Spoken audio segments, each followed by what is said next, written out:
हाय दोस्तों, कहानी की शुरुआत में फ्यूचर के 8 गेमर्स को एक रहस्यमयी मैसेज मिलता है जिसमें उन्हें एक नए गेम द कॉल अप के लिए इनवाइट किया जाता है। ये गेम $100,000 की इनामी राशि का लालच देता है। सभी एक शहर की एक शानदार बिल्डिंग के 25वें फ्लोर पर पहुंचते हैं। जब सब आ जाते हैं तो एक रोबोट जैसी आवाज उनसे कहती है कि टैबलेट पर साइन इन करो। इसके बाद उन्हें बोला जाता है कि अपने सारे कपड़े और पर्सनल चीजें लॉकर्स में रख दो और मोशन कैप्चर सूट पहन लो।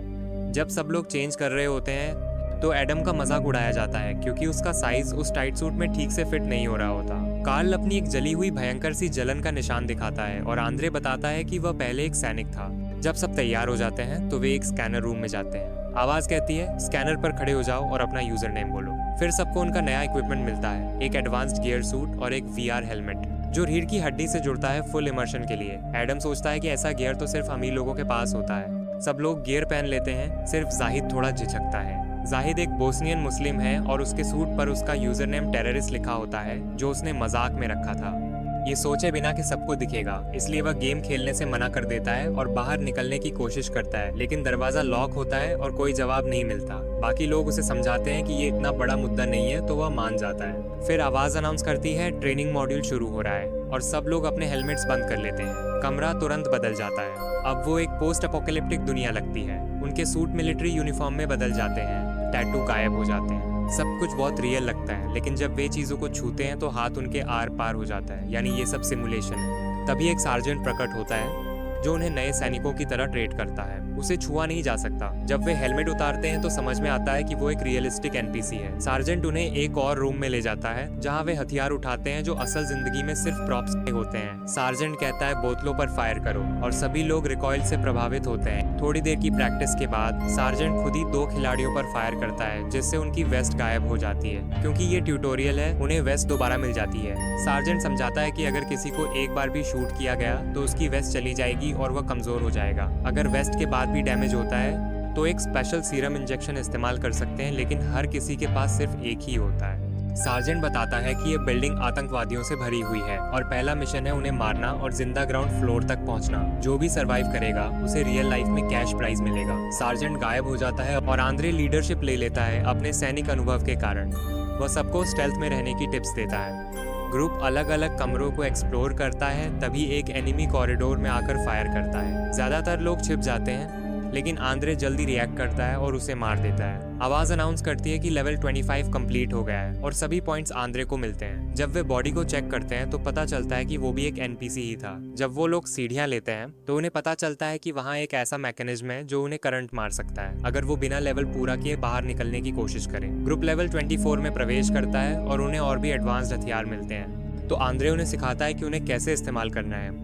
वो लोग मेन रूम में मूव करते हैं और मार्को पहला दुश्मन मार देता है। सबका आत्मविश्वास बढ़ने लगता है तो ज्यादातर खिलाड़ी इधर उधर दौड़ने लगते हैं और रैंडम चीजों का इस्तेमाल कवर के लिए करने लगते हैं। सब टेररिस्ट को गिरा देते हैं। एडम अपनी सारी गोलियां बर्बाद कर देता है। बिना एक भी शॉट हिट किए तो आंद्रे बीच में आता है और खुद शूट करता है, लेकिन उस प्रोसेस में उसे भी गोली लग जाती है और उसकी वेस्ट खत्म हो जाती है। इसी बीच टेलर को पैनिक अटैक आता है। पता चलता है कि इनविटेशन असल में उसकी दोस्त को मिला था और वो उसकी जगह गेम में आ गई, लेकिन अब गेम की रियलिज्म वो बर्दाश्त नहीं कर पा रही। शेली उसे समझाने की कोशिश करती है कि ये सिर्फ एक गेम है, लेकिन जब शेली की बारी आती है किसी को शूट करने की तो वो भी नहीं कर पाती। जो टेररिस्ट लड़कियों की तरफ बढ़ रहा होता है उसे काल मार देता है, लेकिन तुरंत बाद खुद काल को गोली लग जाती है और उसकी वेस्ट चली जाती है। काल सरेंडर करने की कोशिश करता है, लेकिन दुश्मन उसे फिर से शूट करता है। फिर शैली दौड़कर उस टेररिस्ट को मार देती है। काल और शैली अपने हेलमेट खोलते हैं और रियल लाइफ में काल को असली दर्द महसूस होता है। गेम में वापस आने के बाद आंद्रे काल को सीरम इंजेक्ट करता है, तुरंत हील हो जाता है। ट्रॉमा से गुजरता हुआ काल हेलमेट फिर से खोलता है, उल्टी करता है और कहता है, ये गेम नहीं हो सकता। उसके बाद पूरा ग्रुप हेलमेट खोलकर ब्रेक लेता है। एडम नए हथियार ढूंढता है और काल एक्सप्लेन करता है कि उसे असली झटके लगे थे और शायद ये सब एक रियलिटी TV शो है। जाहिद पैनिक में आ जाता है और अपना सूट उतारने की कोशिश करता है, लेकिन वो उतरता नहीं। मार्को कहता है कि शायद ये एक टेस्ट है। जाहिद बोलता है कि ये शायद मिलिट्री का कोई एक्सपेरिमेंट है और मार्को सहमति जताता है। कहता है कि आंद्रे उनका इनसाइड मैन हो सकता है। इस बात पर बहस होती है और टेंशन बढ़ जाता है, तो आंद्रे बाथरूम में जाता है खुद को शांत करने के लिए। खिलाड़ियों को नहीं पता होता कि गेम अभी भी चल रहा है और जिन टेररिस्ट को उन्होंने मारा था वो रिवाइव हो जाते हैं। एक टेरेस बाथरूम में आंद्रे को कॉर्नर कर लेता है और आंद्रे बस अपना हेलमेट बंद करता है उससे पहले कि वो मारा जाए। वो खुद को हील करना चाहता है, लेकिन उसका सीरम तो काल पर इस्तेमाल हो चुका था। बाकी लोग आवाजें सुनते हैं और अपने हेलमेट्स बंद करते हैं, लेकिन एडवर्ड तुरंत गोली खा लेता है। ग्रुप भागकर छुपने लगता है और टेलर सीढ़ियां लेने की कोशिश करती है, लेकिन लेवल अब तक पूरा नहीं हुआ होता, तो वो ब्लॉक हो जाती है। जल्दी ही टेररिस्ट फिर से फायर करते हैं और टीम अपनी बेस्ट डिफेंस में लग जाती है। एडवर्ड खुद को सीरम से हील करता है, जबकि आंद्रे अपनी खून से लथपथ बॉडी को कॉरिडोर में घसीटता है। एडम एक ग्रेनेड फेंकता है जो बचे हुए सभी दुश्मनों को उड़ा देता है और लेवल फाइनली पूरा हो जाता है। एडम को हाई स्कोर मिलता है। गनफायर खत्म होती है तो सबको आंद्रे की आवाज सुनाई देती है। वो मदद मांग रहा होता है। तभी आंद्रे अपना हेलमेट खोलता है और एक टाइमर की आवाज सुनाई देती है। उसके बाद उसका दिमाग इलेक्ट्रोक्यूट हो जाता है। वो कुछ मिनट तक तड़पता है। जब तक बाकी लोग उसके पास पहुंचते हैं, आंद्रे पहले ही मर चुका होता है। शैली उसे सीपीआर देने की कोशिश करती है, लेकिन कोई फायदा नहीं होता। एक वॉइस अनाउंस करती है कि वो अगले लेवल पर जा सकते हैं, लेकिन ग्रुप अब खेलना नहीं चाहता। उन्हें जमीन पर खून दिखता है और समझ जाते हैं कि आंद्रे की मौत हेलमेट की वजह से हुई है। वो लोग अपने हेलमेट्स उतारने की कोशिश करते हैं, लेकिन वो उतरते नहीं। जाहिद पैनिक में फायर एक्सटिंग्विशर उठाता है और टेस्ट के लिए मदद मांगता है। काल वॉलंटियर करता है और जाहिद उसे एक्सटिंग्विशर से 2 से 3 बार मारता है, लेकिन हेलमेट फिर भी नहीं निकलता। तभी सार्जेंट गेम में प्रकट होता है। काल के आर पार चलता है और जाहिद को कुछ किक्स मारता है रूल्स तोड़ने की सजा में। सार्जेंट वॉर्न करता है कि अगर गेम नहीं खेलोगे तो सजा मिलेगी, तो ग्रुप के पास कोई चॉइस नहीं होती, उन्हें खेलते रहना पड़ता है। वो कई लेवल्स पार करते हैं बिना ज्यादा दिक्कत के, लेकिन हर फ्लोर पर नए हथियारों और नए मैकेनिक्स को समझना पड़ता है। एक रूम में गैस लीक होता है तो फायर वेपन्स अलाउ नहीं होते, उन्हें नाइफ से हाथों हाथ लड़ाई करनी पड़ती है। किसी को आमने सामने मारना टेलर की एंग्जाइटी को और बढ़ा देता है, तो शैली उसे वादा करती है कि वो उसे यहाँ से निकाल लेगी।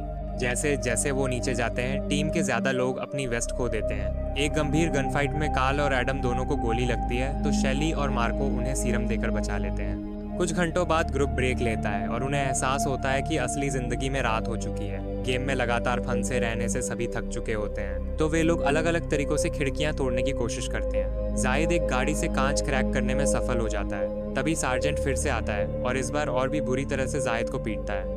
जाहिद सीढ़ियों के रास्ते भागने की कोशिश करता है, लेकिन सार्जेंट उसे लात मारता है, जिससे उसका पैर टूट जाता है। जाने से पहले सार्जेंट ऐलान करता है कि अगली बार जो भी भागने की कोशिश करेगा उसे मार दिया जाएगा। टीम जाहिद को रेस्क्यू करती है और नोटिस करती है कि उसकी चोट असली जिंदगी में है, गेम में नहीं, इसीलिए सीरम काम नहीं करेगा। कंप्यूटर वॉइस याद दिलाता है कि उन्हें आगे बढ़ना होगा। जाहिद उनसे कहता है कि उसे छुपा दें और बाकी लोग निकल जाएं। ग्रुप उसे कुछ फर्नीचर के पीछे छुपा देता है, लेकिन उनके जाने के कुछ मिनटों बाद जाहिद खून बहने से मर जाता है। अगले लेवल पर मार्को नए हथियारों को लेकर बाकी लोगों से बहस करता है और इसी बीच एक छुपा हुआ दुश्मन उसे पीछे से शूट कर देता है। टीम पलटवार करती है, जबकि टेलर भागकर एक बाथरूम स्टॉल में छुप जाती है। काफी फायरिंग के बाद एक ग्रेनेड से लड़ाई खत्म होती है और शैली मार्को को सीरम देती है। टीम को एहसास होता है कि टेलर गायब है, तो वे उसे ढूंढने जाते हैं। बाथरूम में एक टेररिस्ट स्टॉल्स चेक कर रहा होता है। शैली आवाज सुनती है और दरवाजा तोड़कर उस टेररिस्ट को चाकू मार देती है। लेवल खत्म होता है और एडवर्ड हाई स्कोर लेकर टॉप पर पहुंच जाता है। ब्रेक के दौरान टीम अपनी पर्सनल लाइफ्स पर बात करती है और पता चलता है कि किसी का भी कोई परिवार नहीं है।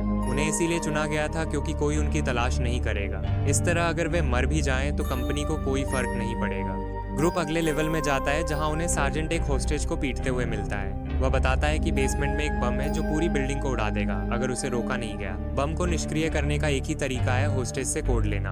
होस्टेज वोल्टेज ट्रांसमीटर से जुड़ा होता है और एडवर्ड बिना हिचकिचाए उसे टॉर्चर करने लगता है। टेररिस्ट जान की भीख मांगता है, लेकिन कोई फायदा नहीं। आखिरकार वो एक शब्द बोलता है जिसे एडम कंप्यूटर में टाइप करता है, लेकिन वो शब्द असल में बम को एक्टिवेट कर देता है और अब उनके पास सिर्फ 30 मिनट है मैनुअल ओवरराइड के लिए। सार्जेंट चला जाता है और हॉस्टेज उन पर हंसता है, तो टेलर उसे मार देती है। मार्को गुस्से में एडम को दोष देता है और उसे पंच करने की कोशिश करता है, लेकिन हेलमेट की वजह से उसका हाथ चोट खा लेता है। फिर वो अपना हेलमेट उतारकर एडम को असली जिंदगी में पंच करता है। जब टेलर उसे रोकने की कोशिश करती है तो वो उसे भी मार देता है। तभी सार्जेंट की चिल्लाती हुई आवाज आती है। वो एलिवेटर का दरवाजा खुला रखे होता है। टीम तुरंत दौड़कर अंदर जाती है, लेकिन एलिवेटर अचानक रुक जाता है। दरवाजे पूरी तरह नहीं खुलते तो मार्को खींचकर रास्ता बनाता है। जब एडम बाहर निकलने लगता है, मार्को उसे सजा देने के लिए ब्लॉक कर देता है और दोनों अंदर ही फंस जाते हैं। एलिवेटर उन्हें तीसरी मंजिल पर ले जाता है और दरवाजे बंद हो जाते हैं। वे क्रैश हुए हेलीकॉप्टर को विंडो से बाहर देखते हैं और लेवल एक्सप्लोर करना शुरू करते हैं। मार्को एडम को आगे भेजता है और एडम एक टेररिस्ट को मार देता है, लेकिन उसकी गोलियां खत्म हो जाती हैं। फिर भी मार्को उसे ढाल की तरह इस्तेमाल करता है और खुद छुप जाता है। एडम गोली लगने से मर जाता है। अब सिर्फ 15 मिनट बचे हैं। मार्को टूट जाता है, लेकिन जब वॉइस अनाउंस करती है कि लेवल पूरा हो गया है तो वो आगे बढ़ता है। इसी दौरान चौथी मंजिल पर बाकी टीम कुछ हथियार इकट्ठा करती है और एरिया की तलाशी शुरू करती है। अचानक एक टेररिस्ट स्मोक ग्रेनेड फेंक देता है, जिससे कार्ल को पैनिक अटैक आ जाता है। शैली उसके पास जाती है और कार्ल बताता है कि उसकी गर्लफ्रेंड एक आग लगने की घटना में मर गई थी। उसी आग ने उसे ये स्कार दिया था। उस वक्त वो उसे बचा नहीं पाया और अब स्मोक उसके लिए एक ट्रिगर है। शैली उसे समझाकर शांत करती है और आगे बढ़ने के लिए मोटिवेट करती है। टीम अलग अलग लेवल से गुजरती है और आखिरकार पहली मंजिल पर पहुंचती है, जहां उनके पास बहुत कम गोला बारूद होता है। जब बाकी लोग टेररिस्ट से लड़ रहे होते हैं, टेलर एरिया सर्च करती है और कुछ सीरम ढूंढ लेती है। तभी मार्को पीछे से आता है और इंजेक्शन मांगता है। टेलर मना कर देती है तो मार्को उसे मार देता है। कार्ल जब टेलर को ढूंढने आता है, मार्को बहाना बनाता है कि वो अटैक हो गया। कार्ल टेलर की बॉडी ढूंढ लेता है और घबरा जाता है। टेलर ने अपने खून से मार्को का यूजर नेम लिखा होता है। गुस्से में कार्ल अपना हेलमेट उतारकर मार्को पर असली जिंदगी में हमला करता है, उसे किक करता है, चोक करता है, मार्को से दीवार पर पटक कर नीचे गिरा देता है और मारने लगता है। कार्ल पलटवार करता है और फायर एक्सटिंग्विशर से मार्को को मारता है, लेकिन मार्को उसे किक कर देता है। जब मार्को उसे शूट करने वाला होता है, सार्जेंट आता है और मार्को को पीटने लगता है। कुछ पंचेस के बाद सार्जेंट उसका गला दबाकर उसे मार देता है। बॉडीज मिलने के बाद बचे हुए 3 खिलाड़ी नीचे जाते हैं। सिर्फ 7 मिनट बचे होते हैं। बेसमेंट पहुंचने पर वॉइस अनाउंस करती है कि ये फाइनल लेवल है। ट्रायो नए हथियार उठाते हैं और फ्लोर सर्च करते हैं। टेररिस्ट को मारते हुए बम तक पहुंचने की कोशिश करते हैं। दुश्मन बार बार आते हैं, लेकिन कार्ल एक ग्रेनेड से लड़ाई खत्म कर देता है। तभी एक टेररिस्ट वैन से आता है और कार्ल को शूट कर देता है। शैली और एडवर्ड छुप जाते हैं। कार्ल सीरम ढूंढने लगता है। जब शैली सुनती है कि सिर्फ 2 मिनट बचे हैं, वो बम तक दौड़ती है, लेकिन उसे भी गोली लग जाती है। कार्ल फिर से शॉट खाकर उसके पास पहुंचता है और उसे हील करता है। उसका आखिरी वाक्य होता है, जीतना तुम्हें है, और वह उसके पास ही मर जाता है। एडवर्ड से आखिरी दुश्मन को उड़ा देता है और बम को सिर्फ 1 सेकंड बाकी होता है जब वो उसे डीएक्टिवेट कर देता है। सार्जेंट आता है और उन्हें बधाई देता है। एडवर्ड सार्जेंट की स्पीच दोहराता है और तब पता चलता है कि वह कंपनी का अंदरूनी आदमी था। सिमुलेशन खत्म हो जाता है। काले सूट वाले लोग आकर शैली को बेहोश कर देते हैं और पूरी बिल्डिंग की सफाई शुरू कर देते हैं। गेम सर्वर सभी प्लेयर्स का डेटा डिलीट कर देता है और शटडाउन सीक्वेंस शुरू हो जाता है। सुबह शैली अपने सामान्य कपड़ों में उठती है और देखती है कि एडवर्ड सूट में टीम को लीड कर रहा होता है। वह उसे कैश प्राइज का बैग देता है, लेकिन जब शैली पुलिस को बताने की धमकी देती है तो वो कहता है कि कोई भी उसकी बात पर यकीन नहीं करेगा। जब एक आदमी उसे फिर से बेहोश करने की कोशिश करता है, शैली उसी को इंजेक्ट कर देती है। फिर वो उसकी गन चुराकर पार्किंग लॉट की सारी लाइट्स उड़ा देती है। एडवर्ड अपने आदमियों को उसके पीछे भेजता है, लेकिन गेम में मिली स्किल्स से शैली सभी को मार देती है। जब शैली आखिरकार बाहर निकलती है, एडवर्ड उससे अपनी जान की भीख मांगता है, लेकिन शैली बिना किसी रहम के उसे मार देती है। फिर वो बिना इनाम लिए बिल्डिंग छोड़कर चली जाती है और कहानी का यही अंत होता है। दोस्त जाने से पहले चैनल को सब्सक्राइब करना मत भूलना। हम ऐसे ही वीडियो लाते रहेंगे और वीडियो को लाइक भी कर देना। Bye bye, thank you for watching.